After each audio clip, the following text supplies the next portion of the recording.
Lame kayo.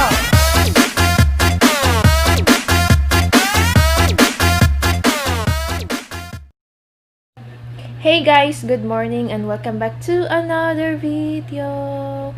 And welcome back to our channel. So, kung bago ka lang sa channel namin, so mag-subscribe ka na. Click nyo lang yung red button down below. And then don't forget to tap on the notification bell para naman ma-update kayo sa aming upcoming video na i-upload namin. And don't forget to like this video. And for today's video, guys, so ngayon, gagawa kami ngayon ng, since kahapon, nag-upload kami. I don't know if napapanood nyo na, so panoorin nyo. Meron kaming maraming mga bulaklak na pinaging namin. So, yun, gagawin namin ngayon is kulang kami sa pots. So, sa paso, kaang, kung sa Bisaya pa. And, gagawa kami ng pots, gawa ng simento kasi sobrang trending ito ngayon. So, since maraming gumagawa nito dahil sa ECQ, GCQ, or sa ano pa man yan, sa lockdown. So, gagawin natin ngayon is gagawa tayo ng pots, guys. And, gagawin lang namin is yung, susundin lang namin yung mga ginagawa ng mga, yung mga nagpo-post sa online. So, let's go!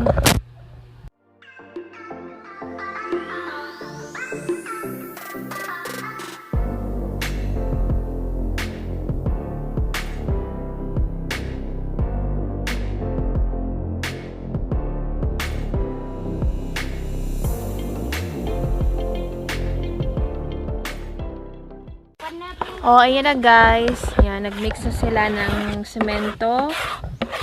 So, ito yung ginagawa namin. Ayan, dito namin hinulma yung ayan, sa balde na maliit. Tapos mag-cut kami ng mga cut kami ng mga damit na hindi na ginamit. Ayan. So, after nyan, isawsaw natin yan sa semento. Oh.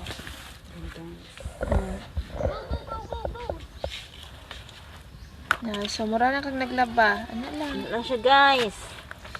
Kupay, mo, lapok, guys. Yung koko anak guys, daily. Ay, dapat na yung gloves.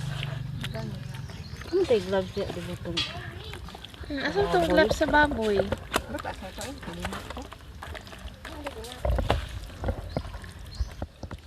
Yan guys, ganyan lang siya. Para kang naglalaba.